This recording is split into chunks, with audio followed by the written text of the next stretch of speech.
So by this part of the story, I just got sentenced, and basically, I'm about to make the transition from jail to actual state prison. So usually, after being sentenced, there's a long waiting period that people have to endure prior to being picked up and taken to prison. However, because I had some status, and a lot of people knew me in jail, and I had a lot of influence over other inmates and the activities on the day to day. The administration in the jail felt it necessary to make a special trip for me. So I was sentenced on one day, and though people were waiting up to a year to be transported out, I was immediately taken out the following morning. And so when they took me out, I was taken to a place that is called Central Reception Assignment Facility. And that place is basically a classification where everyone who enters into the state prison system is processed through there first. And I'll give you some information about what that experience was like for me.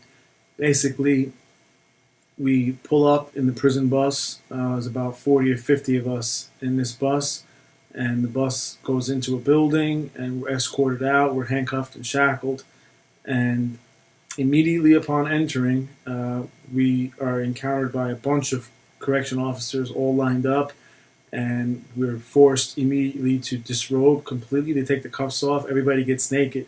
So everybody's standing in a line naked, and there's a metal detecting chair that they have as soon as you enter. And so we're all naked, we're all lined up, and one by one, we're forced to sit naked on this chair. And that chair basically ensures that we don't have any metal weapons deposited inside the body cavity. And so from that chair, we then are pushed into a shower area. We go into the shower area, and everyone's in one room, and you just crammed in there, and you shower, and you get out, and you're given a jumper. And when you're given a jumper and you're assigned an area of the facility, they then give you basically an orientation. The orientation is all these same cops that were lined up, basically standing there, screaming at you, threatening you, getting in your face, and letting you know that in this place, this is their house. They will beat the fuck out of you. And if anybody has a problem, say something now. And they just defied people to say something. And they were literally telling us, just say one fucking word, any of you. Say one word and we'll fucking crack your skull. And so that was the reception that I received in this place.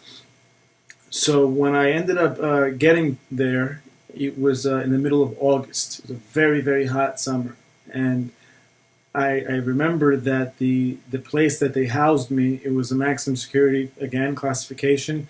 So it was like kind of a basement. It was below ground level, and there were 2 men's cells there. So I was in there with another guy, and it was so hot during that time. This building that we were in is over 115 years old. So it's a very old building. There is no air conditioning. So it was so hot in that place, and we were locked down the whole time. That the walls themselves, the cinder block on the walls, was sweating, dripping moisture from the walls. And it was very, very bad. And I thought I was going to pass out many times, so we were in there with nothing, just sweating our asses off. And it was so bad that we got out to take a shower once every couple days, and the shower is down the hall. So it's like a 50-foot walk to the shower room. Go to the shower room, take a shower, and by the time I made it back to my cell, I was already dripping wet again in sweat. That's how hot it was. So it was a really, really tough time because of that. But in addition to that, that place, was known for beatings and for correction officers really fucking people up in there. So that was one thing that I had to keep in mind at all times in how I moved around that facility. So I stay there for a while, and then I end up facing classification, the actual board that classifies you to a prison. So there's a bunch of different options for them to send you to. In the state of New Jersey, there is currently policy in place that dictates anyone under the age of 27 typically be sent to what's called youth correction facilities. There are 4 of those. And so the reason behind that is they don't want young youthful offenders being mixed in with seasoned prisoners and convicts and murderers for their own safety. So that was my expectation, that I'd go there and I'd be sent to youth correction. But rather than that, they ended up sending me to what, in my opinion, was the worst prison out of all the options they could have given me. So they did that, and once they did that, it was only a matter of a couple more weeks before I was then transported again to that new prison. So when I ended up at that prison, it was a similar experience to arriving in central reception in the sense of the cops and how they interacted. That place was notorious for, again, having a lot of prison beatings, a lot of correction officers really beating people badly. And so they're very racist down there, a lot of the correction officers. They hate everybody, basically. So it was not an ideal scenario for me, and I felt that they sent me there to punish me. And my thought was further solidified when I reached the facility, the prison, and they put me in one of the worst units. So they put me in a unit where everybody was very, very serious, serving long, long times. I was the youngest person there, and I think that was some attempt to punish me. They thought maybe I was going to have problems in there, and I was out of my league, and because I was so young, I'd be victimized. But the opposite ended up happening, and of course, like everywhere, I know how to move. I don't have problems with anybody really, and I was very cool with everybody. So I adapted well. Now, as well as I adapted, there are some realities that I'd like to mention to you about prison and about the day-to-day. So one of the stories I'll share with you, because people typically don't have any idea what the fuck prison is. They have no idea. They know what they see on TV or what they hear, but it's not even close to the reality. And this story will hopefully open your eyes a little bit to what the truth is. So oftentimes what would happen is in the middle of the night at 2, 3, 4 in the morning, we would be woken up with bangs and barking dogs and SWAT team. So SWAT team would come into the prisons, rush in and just rush in every cell and grab everybody get the fuck up, and they would take us outside. And one occasion I remember in particular, they took us outside. It was winter. There was snow on the ground, and they took us outside and made us stand outside naked, lined up, and they told us to compact the line closer and closer. So imagine hundreds of us standing outside in the snow, freezing, naked. Humiliation at its worst. You can't imagine. So they did that often. While we're out there for all that time, they're inside ripping up our cells and destroying everything and just tearing it apart. So that was one time, and that happened a lot. It wasn't just once. Another time they took us to an indoor gym. There's a gym facility there, and they did a shakedown. It's called a shakedown when the SWAT team comes in and tears everything up. This time they took us to the gym and told us all to kneel down. So we're all on our knees on a hard floor in this big room. And they told us, we sat there for 8 to 9 hours, right? All of us. And they let us know from the beginning. Anybody fucking move. Anybody open your fucking mouth. Anybody raise their hand and ask about using a bathroom or anything. And we're going to drag you the fuck out of here. We're going to beat you the fuck up, and we are going to drag you the fuck out. So that's the reality of prison. You have no fucking rights. You have no rights. So, I quickly became aware of what type place I was in. The humiliation is just unbelievable. It really, really is. It's unbelievable. And that's only the one aspect.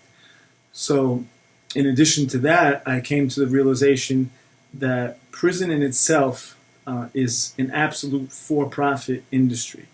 There is no concern for those that are putting the people in prison regarding rehabilitation. They don't give a fuck. They don't give a fuck. And the proof of that is what I observed there. So giving you an example, you take any major city in New Jersey that's poor and ghettos, areas, and you take those kids that are in there, those young people in there, and they're unemployed, they have no value on them in the society that they're in. Yet you then take those people, sentencing them to state prison, and automatically every one of them who was just worthless a very short time ago is now worth $20,000 to $30,000 annually. And you're asking me, how is that possible? The answer is the prisons, because they are for profit and because they're allowed to operate in the way in which they do, they force everybody to work. Everybody has to work. So this one particular place, the first place I went, there was almost 3,000 inmates there. So just think, 3,000 people that are forced to work every day. You do whatever the fuck they tell you. You get paid pennies. Pennies. The best paying jobs were paying like $1.30 a day. And to get those jobs, you had to have been there for years already. From which they take a percentage. In addition, any money spent on commissary, on anything, any money that your family would send you to buy stuff, they would take a portion of that as well. And they take and charge a huge tax on any phone calls, on payphones that are in the prison. So they're just making a killing. It's a huge, huge industry.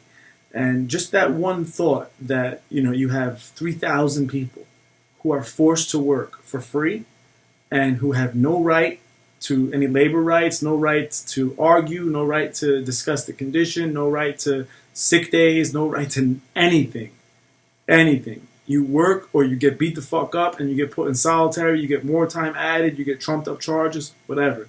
You have no choice. And so I learned in that time the real truths about the system and the way it is. It's basically slavery. This is modern day slavery. And that's why there are so many people incarcerated in this country, because it's for profit. It's a cash machine. People who have no value in society, remove them from that society however you need to. And you get them into these cages and they're yours. You got them by the balls and they now have a value because we can slave them. They have no choice. They're going to work. And just imagine, at a state level, New Jersey is a very small state. At this state level alone, there's 20,000 plus people who are subject to this forced labor. So just one thing to consider as well, different perspective. Many people never really even think along those lines, but that's the real truth about prison. And so I'm in the prison now, and I end up, being transferred a couple times and went from this one to that one, really trying to lay low as best I can, just to get through the time that I had left. I did have the opportunity to go before parole boards, so I was actually denied parole on 2 occasions, and then finally granted parole on the last and given a date of 6 months in the future that I would be released from the date of the hearing. And so that was very good news for me on the one hand, but on the other hand, it also brought a lot of stress to me. Just the thought of the next step now, and the next chapter of my life was very, very stressful for me. And I'll talk about that in the next video.